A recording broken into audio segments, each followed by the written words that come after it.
One APIA Nevada is a grassroots nonprofit organization that advocates for policies empowering everyday Asian Pacific Islander Nevadans. Nevada is home to a growing APIA community, accounting for 1 in 10 voters.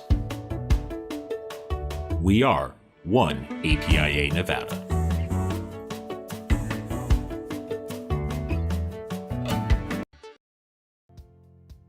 Concili Incorporated is Nevada's premier Democratic campaign firm. Fighting for progressive issues and candidates for over a decade, and proud sponsor of Battle-Born Progress. Tonight's episode of Out in Front is brought to you by our season sponsors, Concili Inc., Nevada State Education Association, One APIA Nevada, Silver State Voices, and Stefan and Marta Schmidt, as well as our episode sponsors, Save Lives Nevada and Washoe Education Association.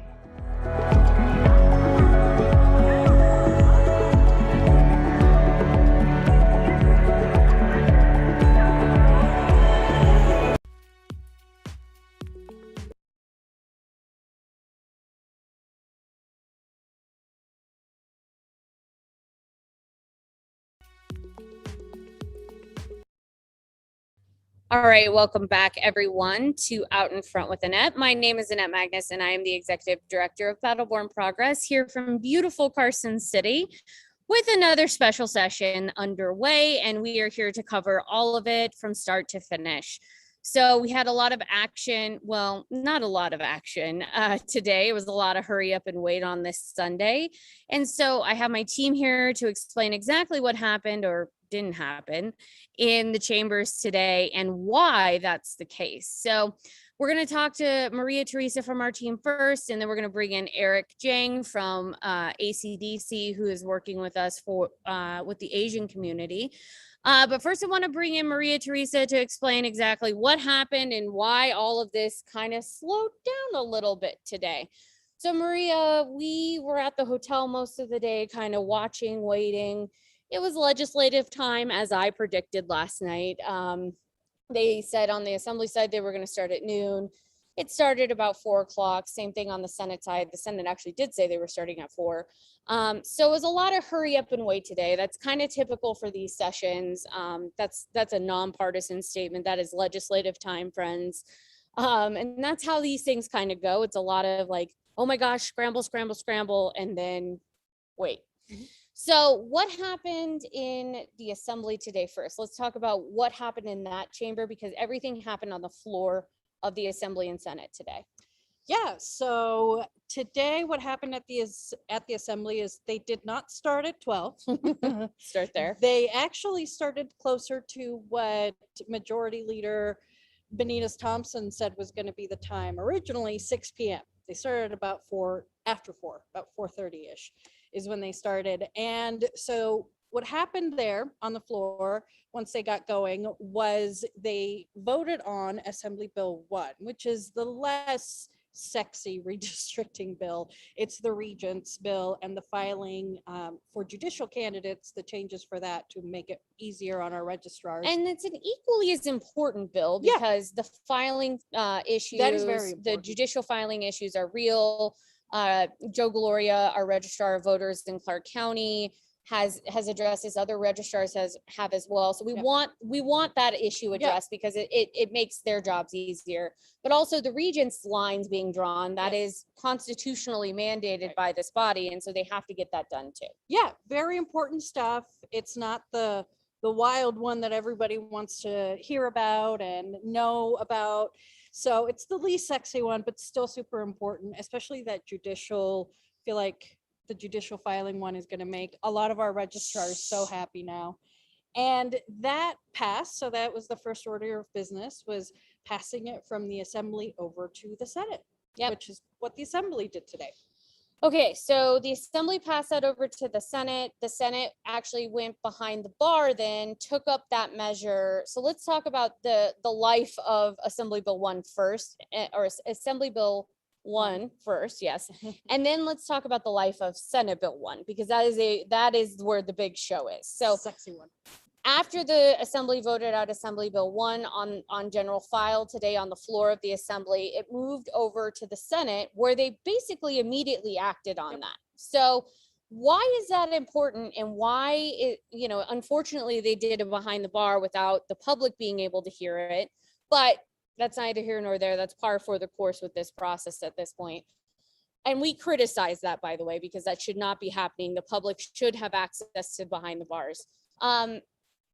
And what a behind the bar means is essentially the committee is meeting on the floor of the chamber.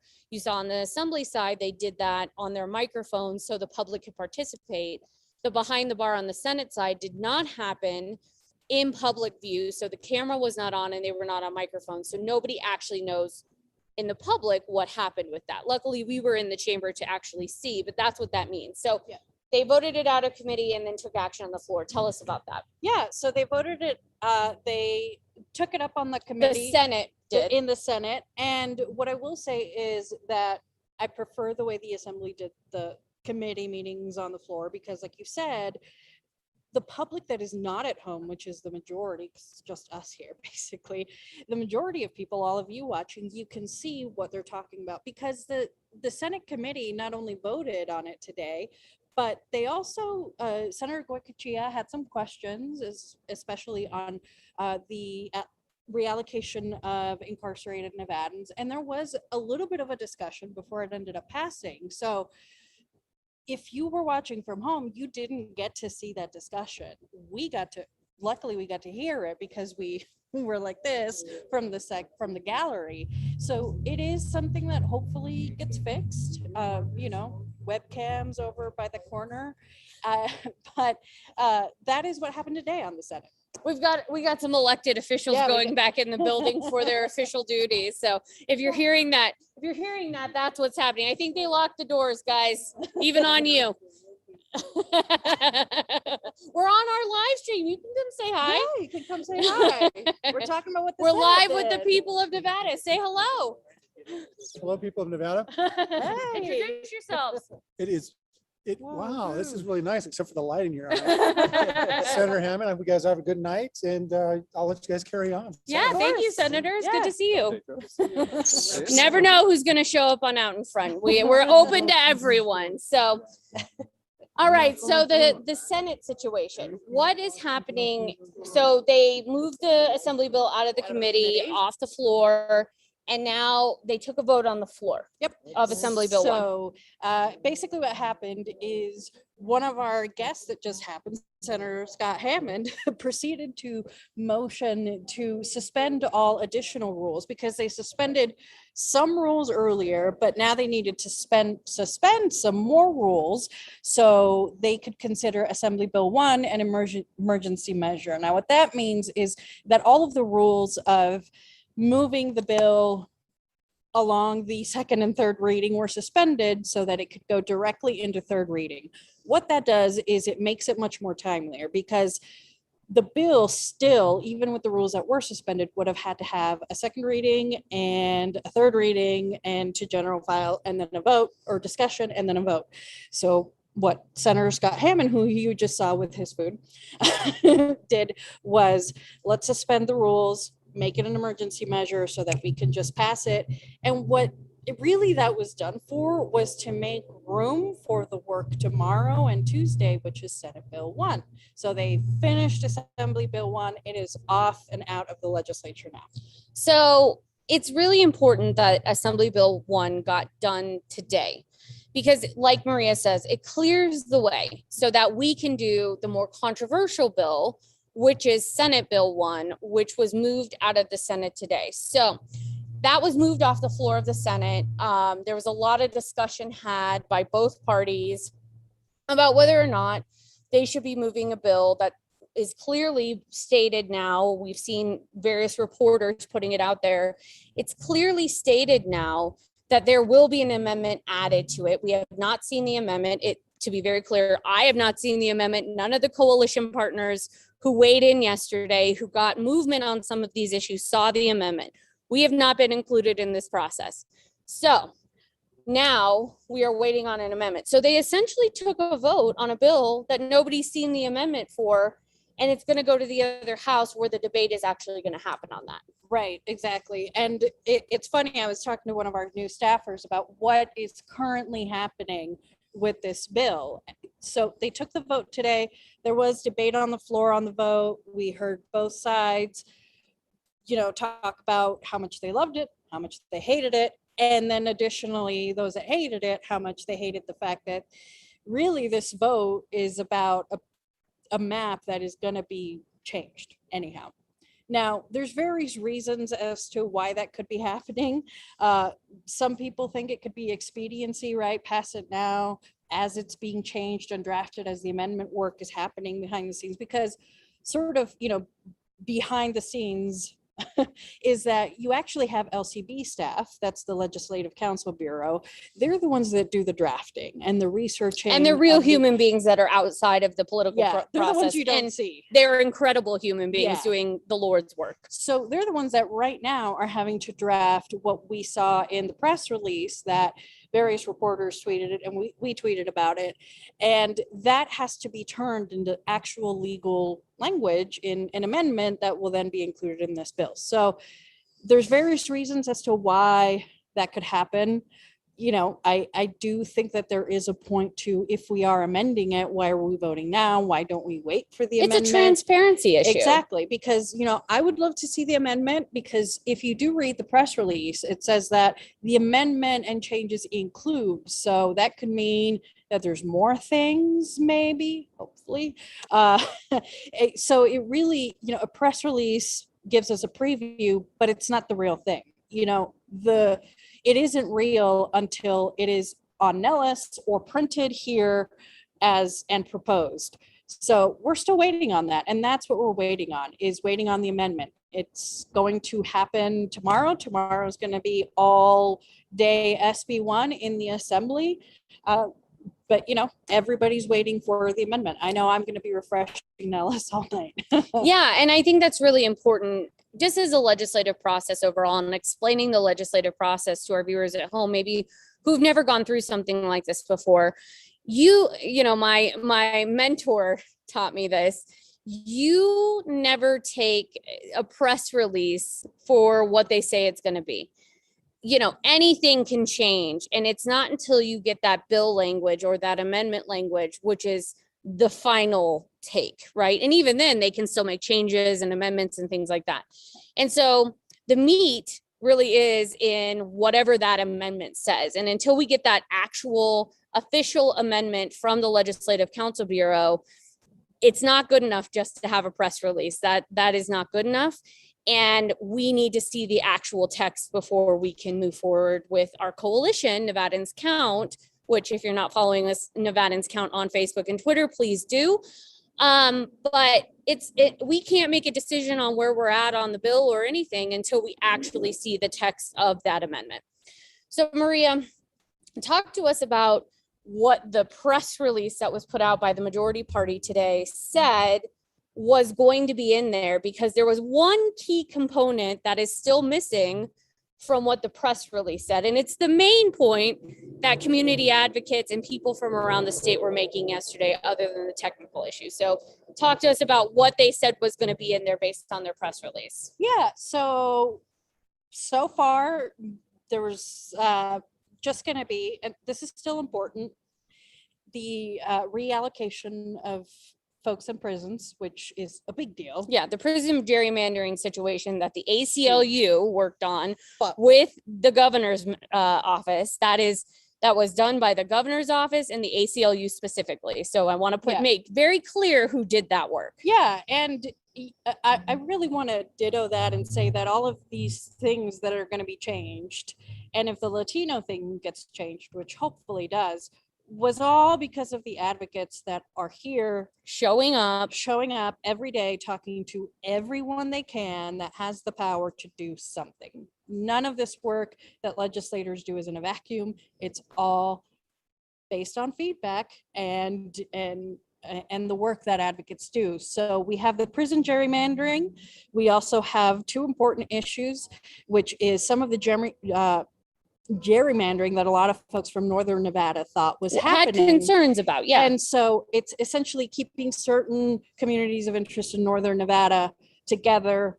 And very important is keeping Walker River Paiute tribe together in CD4, because if you really looked closely, it actually, the map that was being proposed and what technically got voted on by the Senate actually separates Walker River Paiute tribe at the congressional level. And so, there was a lot of advocacy taking place here and online by our Indigenous sisters and brothers saying we need to keep them together. Even though it might seem like this area over here, not a lot of people live there, it's still important that geographically this is seen as Walker River Paiute area. It needs to be together at all levels. And that's what happened. And as Taylor pointed out, we are talking about, when it comes to tribal communities, we are talking about sovereign governments. Right.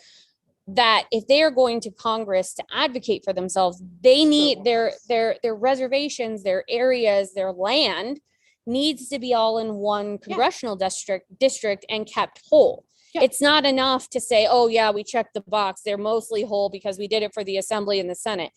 That is not enough. At all levels, they need to be kept whole in these maps. And that brings me to the issue of CD1 and the Latino community being split. I come from San Diego, San Ysidro, where this that is being proposed happened, where the Latino community had a lot of power population wise. I mean, we're basically right next to Mexico, used to be Mexico. And we got divided up and our power dwindled. We were being told that was not going to happen, that what was going to happen is, we were putting more Latinos in various districts and that was going to give people power, and it didn't. And that is sadly what is happening here. But what it also does logistically is it creates an issue where if you're an advocate, if you're a nonprofit, if you're an elected official at the very local level, and you're in the community, but you're in a place where now all of a sudden you have to deal with different localities, different levels of government because of the way it is cut, it's sort of what Walker River would have had to do is they would have had to go to different congressional folks, different representatives, and that's not what redistricting should do. It should keep people and communities whole so that there's less bureaucracy they have to go through if they ever need something. stop rambling by there's this incredible like case story of gerrymandering of, I believe it's in LA in the Compton Watts area, where a lot of folks talked about how the way it was gerrymandered, when people were trying to advocate for themselves because of how they were treated at a protest, people were calling their congressional representatives because their neighbor was calling that congressional representative. But when they called the office, they were told, I'm not your congressional representative. I'm your neighbor's congressional representative. You actually have to call another representative. And so it created a lot of confusion in the community because people were talking to each other going, you know, my kid had to deal with that too. I called the rep. You're my neighbor. We have the same congressperson. When communities are split, that creates chaos in the community. And that's an example of it. So I want to get back to SB1 and just the trajectory now. So AB1 is off to the governor. It's done. It's out of both chambers. So the main focus now can be on SB1. SB1 was voted on out of the Senate without the amendment that we're still waiting for. And now it moves to the Assembly for the Assembly to fix as usual. So the Assembly is going to take that bill up tomorrow. You see that the Senate's not coming back till Tuesday. That is not because they're shirking their responsibilities. That is a procedural thing. They have nothing to do with it. They have nothing to do because there was only 2 bills to begin with. And so they are waiting now for the Assembly to add that amendment. Everybody's going to have to dissect that amendment, and then they're going to have to take action on that amendment tomorrow. So all of the action tomorrow is going to be in the Assembly. So tune into the Assembly. That's where the action is going to be. What time is the Assembly starting tomorrow? So the Assembly is starting tomorrow at 1 p.m. Okay, so there may be some committee stuff happening before that, maybe not. There may be a lot of waiting around. Follow our Facebook on BBP, IPN, Battleborn Progress, Institute for Progressive Nevada. For all of the latest and greatest, we'll be updating you all day tomorrow about the schedule because we will be here in this building behind us, monitoring everything as these things start moving out. Again, this is all contingent on us getting that amendment, being able to read the amendment, seeing the amendment. So that amendment is being drafted, I believe, as we speak. And there's going to have to be new maps attached to that. So there's a lot of work that's going to have to go into this. I will also mention the Nevadans Count Coalition is about to release new maps on the legislative website. They are in the process of being uploaded now. You know how long it takes. We complained about it. And that's important because it gets us to the 1-person rule. And so there's been a lot of backing and forthing around this divergency issue and making sure that, you know, is it percentage, is it person? So we also drew a map with the 1-person rule, and that will be uploaded soon, and we will be sending out a press release for that. Watch our social for it. The map is essentially the same. We had to kind of move it around to, you know, no map is perfect. We kind of had to move it around so that it met that rule, but that map is coming soon, so make sure you're watching for it. So tomorrow, hearings in the Assembly on Senate Bill 1, hearings potentially, or it has to be introduced on the floor of the Assembly. They got to follow the procedure, potentially a hearing on Assembly Bill 1 because of the amendment. So we'll have to see what that procedural thing looks like and how this all now moves through the process because of the amendment. Yeah, and one thing I will say is that if there is a hearing on it, look out at our social media. We'll put information on how to watch the hearing and provide testimony for the hearing, because like you said, you know, there's going to be new maps. So hopefully they give opportunity for folks to testify on this new amendment and new maps so that folks can say up or down, like it or not. But there is a chance, just based on the rules and the procedures, because they had that joint hearing yesterday on Saturday, there may not. And so that may not happen. And you need to, if that doesn't happen, you need to be calling your legislators. We just got a question from Jen, our dear friend up here, Jen Cantley. Jen, basically, we believe that the Walker River issue with the tribe will be fixed for CD4. But again, we don't know for sure unless we see that amendment, and we got to see how it's written and how those new maps are written. And so the proof will be in the pudding. We've got to see the amendment before we know. So you should be having people call their representatives. Now is the time. If you want to see the Latino issues fixed in CD1, now is the time. If you want to see the issues with the tribes fixed, you need to call your representatives. Now's the time. Every single person watching this stream should share this stream, should tweet it at the legislature. They should share it with their legislators, and you all should be calling your legislators and asking them to do what you want. If you support the maps, tell them that. If you oppose the maps, tell them that. But you need to make sure that you're uplifting this. And I would highly encourage you to go on and comment on the Nevadans count map on the legislative website. We can put the link in the chat, because we need those comments. The legislators need to see the public weighing in. They work for you, so they need to hear from you. Anything else you think people need to know about this process and what to watch for tomorrow? What we just said and what you just said, if you are new to this process or are confused at all, sometimes we get confused.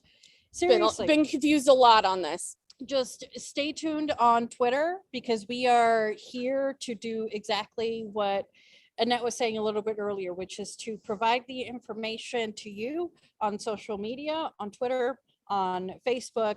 So we will let you know when things are popping off, when they're starting, when you need to call legislators, when you need to provide comment, which is always, and it just be extra clear, especially if you just tuned in.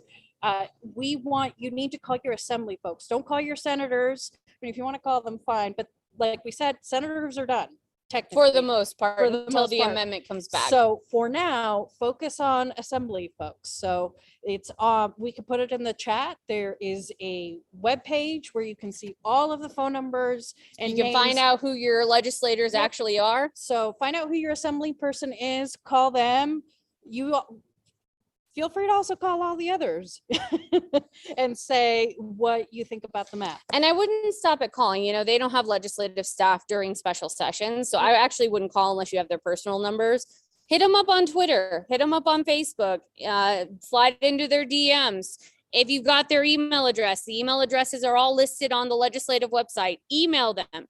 Do not be quiet. If you want these issues fixed, now is the time to weigh in with the legislators. Now is the time to make your voice heard. Yep, exactly. Make your voice heard, because that's the only thing that's going to make people do things and do what we need them to do. To do their jobs. Last question for you, Maria, and then we're going to move to our other special guests. There's been a lot of chatter that the progressive movement is, annoying, or that we're obnoxious, or that we are, somehow not supposed to be a part of this process, even though the legislators work for us. It's our whole job to be here and be obnoxious and push all of these legislators, regardless of their party, to do the right thing. I think people forget we don't work for any party.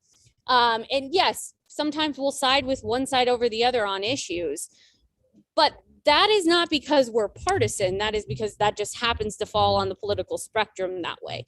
So explain to the viewers why it's so important to keep this process for us as groups, especially our 501c3 partners, nonpartisan in this, and why we can't just check a box and sign off on whatever cockamamie map that comes out. Yeah, I'm going to do like my mom says and say, come over here. You come over here. Here, let me move out. So one-on-one time with Maria Teresa Lieberman Parrega. So why do we need to be nonpartisan? The way I would compare it to is, just like journalists and news outlets and real reporters need to be nonpartisan and report on what facts they find and what things are actually happening, and not opinion or what others say, especially if those others are people that work for parties. That's exactly why we should be nonpartisan. Really, nonprofits like ours and other organizations that have been up here, just like journalists, we are the ones that communicate at the end of the day, whether it's through reporting, through live streams, through email blasts, through social media. We are telling the public what is happening. That is why we should be nonpartisan, especially in an issue that is going to have repercussions and consequences for the next 10 years. So spare me your high horse tweeting and chatter about how we are annoying and how you're We're sick supposed of to it. be annoying. It's literally our job, because if you've actually, I don't know, studied political science and history of how things have occurred in this world, certain progress isn't made because people felt like it. It's because they were pushed, right? So that's why we need to be here. That's why we need to annoy the shit out of people, because if we didn't, things would happen in a vacuum, and that's not how progress gets done. And that's why. So basically what you're telling me is it's our whole ass jobs to be annoying. Yeah. I mean, I was literally born for this, to be annoying. You know, that's, it's the actual, it's the definition of being independent. Or nonpartisan. Weird. Yeah. So, one thing that we often get pegged with is we are this left-wing extremist group. I've seen Republicans in the hallway today talking to us about how we haven't been consulted on this, or how we haven't been talked to about this. We talk to Democrats just like we talk to Republicans. We will hold Democrats accountable just like we hold Republicans accountable. I will say this, two examples. And we're not saying we side with Dems or No. Republicans. In fact, we just side with ourselves on this one because we have our own map. Crazy how sometimes you agree with people and then disagree with them, and then agree with others and disagree with them. It's like we're all humans with opinions and different sides on different things. So the two things that I will say is, a previous special session, we actually thanked more Republicans than we did Democrats, and now there's a stadium because of it. And secondly, just like you said, Republicans talked to us. We had a Republican assembly person come up to us right after the hearing yesterday and ask about what we thought. And apologize For the system. For the system and the translations. And that was absolutely incredible. And we had a genuine conversation as three human beings. And that is what this should be about. It's like there's an aisle and people are working across it. Yeah. And we're just in the middle of the aisle working with everyone. Well, and people forget who we actually work for. We work for the community. We work to represent the community. There was some nonsense put on Twitter by a reporter that says, oh, well, they don't represent all the communities. I was born and raised in Las Vegas. I know my community. You lived in the Latino community. Eric lives in the APIA community. We are rooted in the communities that we represent. We are the community. That's ridiculous. Excuse me. I literally lived in the district that we are talking about for most of my life. And it is, I'm trying not to cuss in Spanish, because that's what happens when I get really angry. And it is absolutely insulting to say, for someone who isn't even here, or if they're here, they don't show their faces, to say that, oh, they're just as representative as Twitter. Bullshit. We are just as representative as our communities. When I was in that hearing room, I wasn't thinking about clout or Twitter or whatever. I was thinking about the words of my mother, who was a housekeeper and worked 2 housekeeping jobs for 14 years to put me into UNLV, by the way, representing our community. That's what our community does. And she asked me, please don't let them separate our Latino community that we're from. That's all I ask of you when you go up there. That's what I was thinking about. And that's who I represent. And that's the horse that I sit on, not a high one. I sit on a horse that is part of my community. Yeah. And it's very insulting also for the people we often work with and call friends to try and engage in a smear campaign against the very groups that they're going to call in a few weeks to try and help people get reelected. And it's very frustrating to me that this smear campaign continues to happen over and over and over, specifically against us, but against these groups who work so hard to represent our communities. And you'll notice in their press releases today, there was no mention of the advocates. There was no mention of the communities who showed up and testified on a Saturday, because they're not listening to any of us. And so that is why we get so frustrated about this. And that is why we make it abundantly clear that we don't work for a party. We represent communities, specifically in this case, communities of interest, who are being discussed by this very body behind us. And it's insulting, it's disgusting, and I'm tired of it. And I think the other groups are getting tired of it too. Yeah. And so to put one final note on it is, you know, there were certain people who are, I don't want to call them reporters, because there's actual reporters in here doing the real work. Amazing in the jobs. hearings, Yeah. like Michelle Rendell's, who was actually in the hearing. And that's the factual information. What she was tweeting and what's in her article in the Nevada Independent, that's the actual theme of what was happening in the room. That there she's was done a great people job. angry. And she pointed out that there were various people from the community that called in. So people that are tweeting certain things, I don't know if they're just like copy and pasting from a Google Doc or a text message into their Twitter profile, but it wasn't even just us going up there. The majority of the testimony From all sides of the aisle. actually was from people that our organizations represent, that people like me, that organizations like Chispa, Mi Familia Vota, and things like that, community members that they have been talking to. And like when we say that we have talked to our community and this is what our community says, that's real. And those people called in and spoke in their language about their frustrations. I don't know how more community you want. Well, and we did community event. I mean, this started with the census. I told Michelle Rendell this today. We started with the census and education around the census, because the census does play into this whole system that we're working on with redistricting. You do the census first and then you go to redistricting. So we did surveys in the community from all of the different organizations to solicit feedback before we drew our map. We did community events. We held listening sessions in person, online, because we were north and south, because we were trying to engage the communities who were going to be impacted, those communities of interest. That is our whole job. And so we were not looking at party demographics when we drew our map. We were looking at communities of interest, and that is what the focus should be on. Yeah, that's exactly. Someone's much smarter than me said a while back during a meeting, this is the only time we can talk about these communities and talk about these communities of interest in a way that actually ensures their representation, their adequate representation, from the congressional level to the legislative level and to the Board of Education and the regions.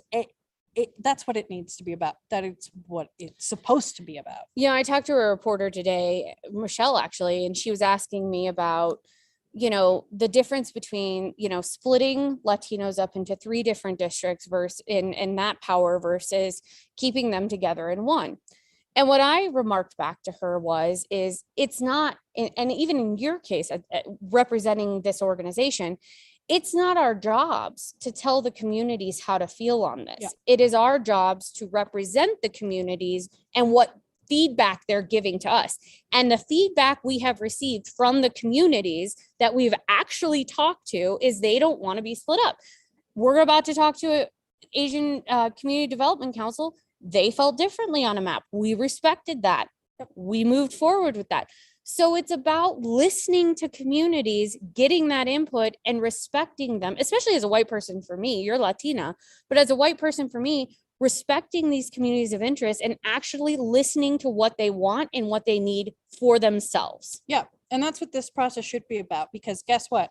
Those people that called, again, community members, they are thinking not about voter registration advantage and what, you know, you could split it up and then, you know, that makes all the seats competitive and it gives Latino. No, they're thinking about their community.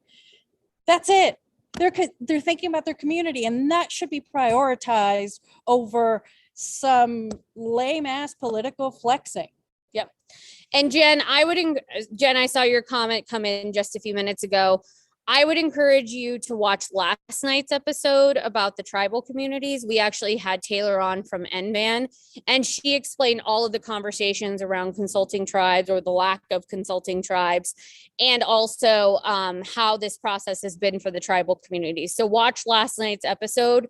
That will answer the questions you had in the chat. We sent out an email today with all the links, also with all the OIFs we've done so far, and we'll keep uplifting that on social as well. So go and look for that online. All right, Maria, so let's just recap real quick, and then we're going to bring in Eric. Tomorrow, what are people watching for, and how do they get involved? Tomorrow, follow Battleborn Progress on Twitter if you are not already. And at about 1 p.m. is when we will let you know, is when the assembly is supposed to start, which is where all the action is going to take place tomorrow, is the assembly. But follow us on Battleborn Progress, because we will let you know right away as soon as things start. And what do we need from people to do right now? Because we do need their voices in this process right now, because they're not listening to us. We need people from, all across this state to make their voices heard right now. Like, this is do or die time. Like, it's important they hear from you right now. So right now, what you need to do is go to Nevadans Count Twitter and look for the tweets that say, click here to support our map on the Nevada legislative website. That you can still comment, even though we're waiting to upload the updated map with the deviation situation that we talked about, but you can still comment on the map that is up there right now. We encourage you to do that, and if tomorrow you want to comment on that map but not the other map, comment on either or both of the maps, because that's what we need to do. And contact your legislators, tweeting, emailing them. Don't do letters because they won't get them in time. Calling, whatever mode of communication you want to use. So Nevadans Count Map, supported on the legislative website. Also, legislators, contact them, your assembly folks, because tomorrow they're getting to work on SB1. Focus on the assembly. That is what we need you to know. We'll put all of their contact information, or the website, so you can see who your legislator is on the Nevada legislative website, and get all of their contact information, so you can focus on the assembly, but contact your legislators now. Yep. Maria, thank you. Thanks for being up here with me. She'll be here with me all week. Who knows how long this is going to go. All right, we're going to bring in Eric now from the Asian Community Development Council. He is up here with us doing all kinds of good work. Eric, you're on. Come on in. Introduce yourself. You've been on before, returning guest, Eric Jang. So Eric, tell us about you and your organization up here. Thank you, and thank you for inviting me. Thank you for all the good work you're all doing and keeping both sides, both parties accountable. I think that is very important, and we need to continue to do that. And for me, my name is Eric. I am the Director of Outreach for ACDC, the Asian Community Development Council. And for ACDC, we were established about 6 years ago by our founder and president, Vida Lin, because there's such need for a resource hub and civic engagement partner for the Asian and Pacific Islander community here in the state of Nevada. For my founder, Vida, she loved to tell us that census in 2010 showed the rapid growth of the Asian and Pacific Islander community, the API community here in the state, and that put us on the map. And now, not only that put us on the map, now we have a chance to reshape that map. And that's why it's important to be here. For the state of Nevada, I love giving out numbers. We're the third most diverse state. We're the fourth highest Asian American population. Out of the 6 states in this country that have 10% of Asian American, Pacific Islander or more, we have the fastest growth. That means we're now here trying to catch up. And for us, this is important because now, no matter which way you cut it, the Republican map, the Democrat map, the community proposed map, there will be congressional districts that have more than 20% of AAPI. There will be at least 3 Senate districts that will have more than 20% of Asian and Pacific Islander. There will be 7 or 8 assembly districts that will have Asian and Pacific Islanders. So for us, this is really a chance, and we take nothing for granted. This is not something the legislators, albeit the majority side or the minority side, they It's not handed to us. It's something the community advocates, community leaders that before us or with us that have been advocated for so many years. So this time, I really believe this is a time for our community leaders, community advocates to be able to present our communities, how that's going to impact for the next 10 years.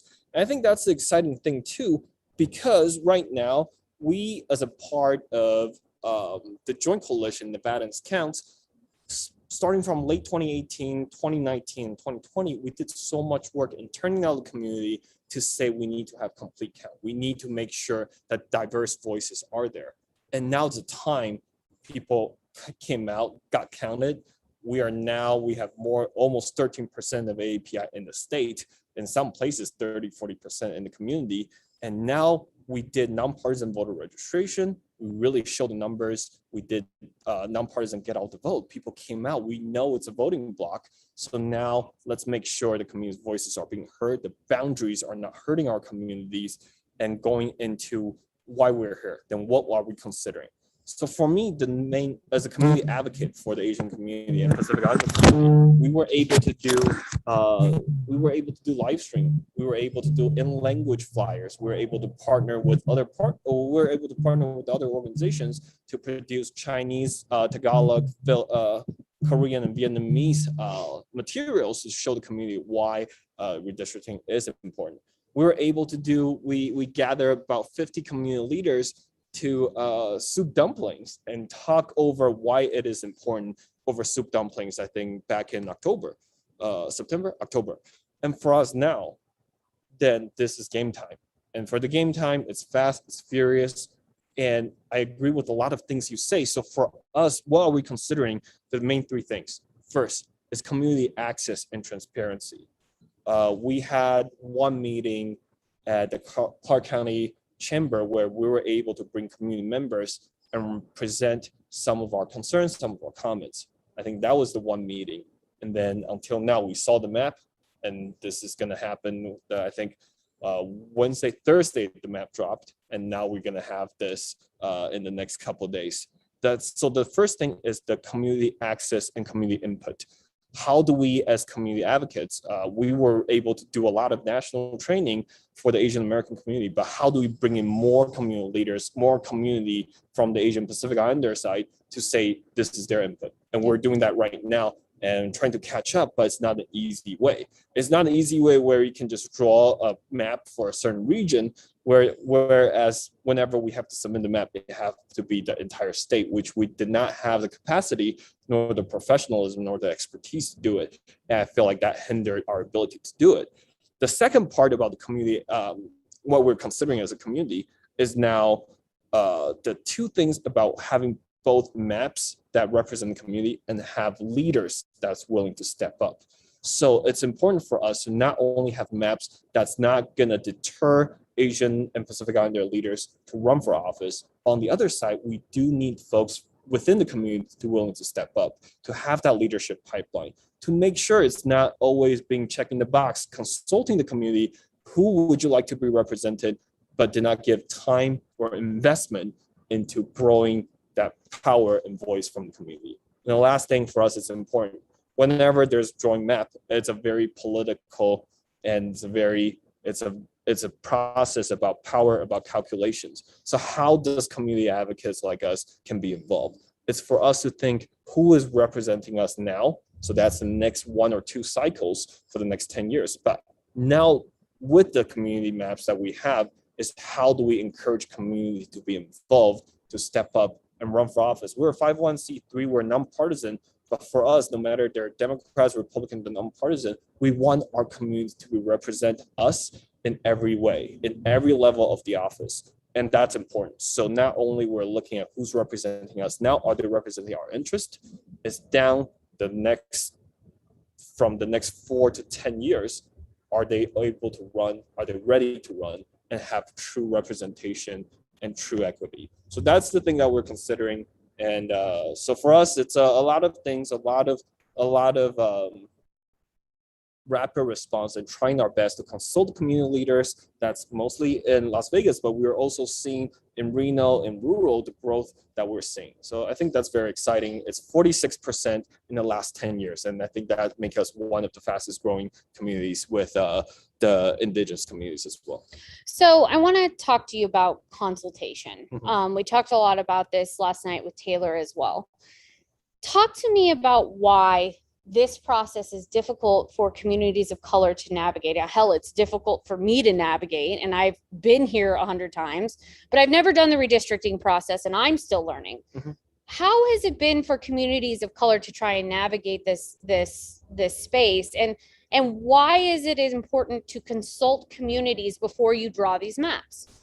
Yeah, because for us, this is a once in 10-year opportunities. So not a lot of the institutional knowledge for us. Our organization wasn't even around in 2011 for the last time the map was strong. So we were able to try to gain our knowledge and try to catch up on that front. But it's also the growth. For us, when we organize the AAPI community, it's not a monolith. We are dealing with 29 different cultures and languages, and even the top 4 is Chinese, it's Tagalog, it's Korean, it's Vietnamese. Being able to translate into those languages, that's also not an easy process. Even yesterday, when we saw the language access start, even for Spanish, the second most spoken language here, and we saw the difficulties and issues that's happening. I saw a tweet from one of our friend, Laura. It's Nevada has always been touting its diversity. Yeah. But it's never ready to serve it. Yeah. And that represents why we're doing this work, why we're fighting for our communities on the weekend, standing out here. But it's also, how do we make sure the community's voices are there instead of just checking the box? Yeah, we cannot let our elected officials and leaders in the state just check boxes for diversity anymore. It's insulting. And frankly, it's not okay that that's the feeling, is they just check a box and move on with our communities, because these are human beings who live around us and with us, and they deserve a voice at the table too. And that's really what we represent. So the next part of this I want to talk to folks about is, the Nevadans Count Coalition is made up of lots of different partners who represent lots of different people and communities. They consulted you all about some of the issues or potential issues in the assembly maps. And we had a long discussion about that, about, what we were going to do, what the plan was, how we were going to address it. What did that process look like? Because I want people at home to understand that our coalition, operates with feedback from the actual communities we represent. Yeah, I think now a lot of time it's doing the homework. I love numbers because for us, the serving our community needs to have 2 things. It needs to have folks' stories that actually represent and being part of the community. The other part is having that data, that research to back it up. So I think at first, for me too, it's having to be able to admit that we didn't do enough homework about where the demographic trends are, or where the people are. So at first, we have huge concern about Chinatown being split. But then now we look at the numbers. Now we saw the demographic shift towards Southwest, where you're living right now with all your Asian Pacific Islander neighbors. It's the best part of living there. And those are the things that we're looking at right now. It's not just the Asian American population growth, but also Native Hawaiian Pacific Islander growth as well. And those are something that we're very surprised to find for Vegas. If you know Vegas, it's on the South Point side, on the south side, and then also on the southeast on Henderson, where there are pockets of community. When we say we are as a whole, like AANHPI as community of interest, we also have those different pockets of communities that we want to make sure their voices are heard. So for us, because ACDC and all the civic engagement work we do, we have partners that we engage with. A lot of them are volunteer-led. A lot of them don't have the capacity to send folks here and waiting for the process. But for us, is to consult them, ask them where their communities are, and being able to see if for their communities, what kind of concern do they have, and bring that to our elected officials. So there are always 2 things when we talk about redistricting. One is, are the community's voices being represented? by the current incumbents. Because right now, no matter how you cut it, it's a map that will, the folks that's running for re-election, the folks that's going for the office, are they listening to the AAPI communities? By having districts that have an increased percentage of Asian and Native Hawaiian and Pacific Islanders, can that put our issues as a priority? It's no longer just, oh, we are here to do diversity bills, here you go, but more like what is really listening to the community. That's the first part, is the people that's currently in office, are they listening to us? And now with the new map, some of the district will have 10% increase in ANPI. Then the other part is, now how do we encourage community leaders to run? We are very fortunate in Assembly District. There are currently 6 different Assembly members that identify as AAPI that started the AAPI caucus. We still haven't seen any in the Senate side. We still haven't seen any on the federal elected side, nor the statewide elected office. So for us, it's always a 2-track, having maps that represent the community's voices, talk to our communities to make sure we build leadership, build power within the community, no matter which party they are, that actually understand the community's needs, and both will come up. So I asked Taylor this question last night because there's no Indigenous representation at any level of government in Nevada. You know, there's only 6 in the Nevada legislature that are identify as part of your community. Why is it so important to have elected officials who represent you and communities of color? And why does that, it's not just a box you can check in here and say, oh yeah, we're diverse because we have this many Asian people and we have this many Black people. It's bigger than that, right? It's diversity is more than that. It's diversity of thought too, and understanding communities of color's needs, growing up in those communities, actually being entrenched in those communities. So talk to me about what representation actually means. So this is something that I think about on a daily basis when I started this job, even before I started the job. The minute I interview for the job, that's something I think about every single day. What does representation mean for this community? And it comes in 3 different ways.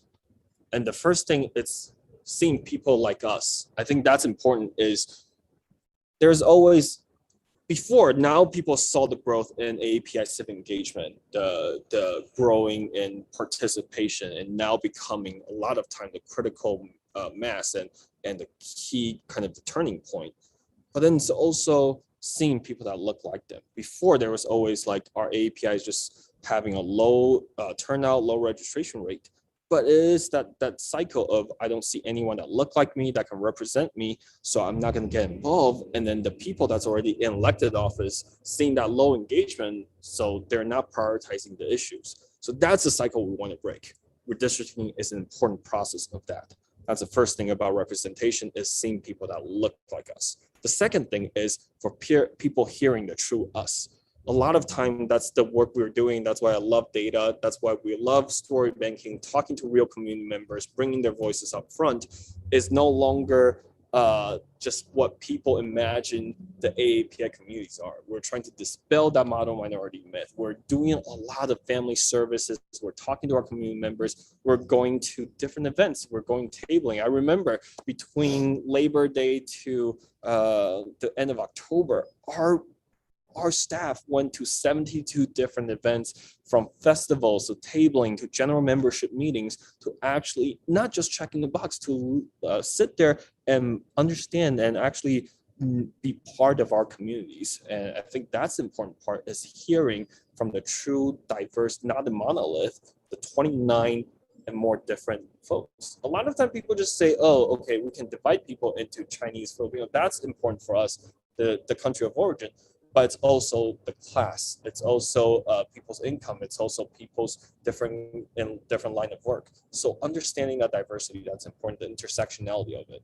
And the last thing of what representation means is the voice at the table. No matter we're elected or not, treat us like true stakeholders, true partners, consult the community on important events, instead of just saying, oh, we did reach out and that's the one thing we can click off that box. And it's being part of that process. But then saying this is not also absolving us for the, when I say us as ACDC, as community advocates and organizers, to absolve us with the responsibility of continue to educate our community what the process looks like. Absolutely. Even if it happened once in 10 years, we're doing our best to get people involved, but starting from the beginning, what 101 means, what this is happening, what we're doing. Well, and because this is such a learning process for all of us, we're now learning. So in 10 years, when we do this again, our communities know what this process is and can even be weighing in even more next time, right? This is building for the future because our communities had no idea. I didn't even have any idea of how any of this worked before. And so we're learning as we go, but please believe we are building as we go, and we will be back in 10 years to hold them accountable, just like we're doing right now, because as a reporter said this week, we're annoying and that's what we do. So Eric, thank you for joining us. Anything you want to add, anything you want to tell viewers about how to get involved with ACDC or any of the good work that you're doing or this process? I think for anyone that lives in the state of Nevada, no matter where you live, in the last couple of years, you've been enjoying an increase and diverse and food getting better and better in terms of, the Asian Pacific Islander cuisine. And I'm saying this because right now I'm just really craving Jollibee. I'm thinking about a good, nice poke salad. I'm thinking about some Jollibee chicken joy and all these different things. And I think that's my important argument about this, because it's dinner time, is for when we're enjoying these things that the diversity brought us, is now can we just make it more than food, make it more than culture. Culture is important, but now making it about the community having a real stake and having a real say at the table. And I think that's my closing thing. And hopefully everyone can enjoy a nice weekend dinner with all the nice food that we have. I wish I could enjoy some delicious Asian food right now. Thank you, Thank you Eric. so I much. appreciate all the work ACDC does. Y'all are great partners.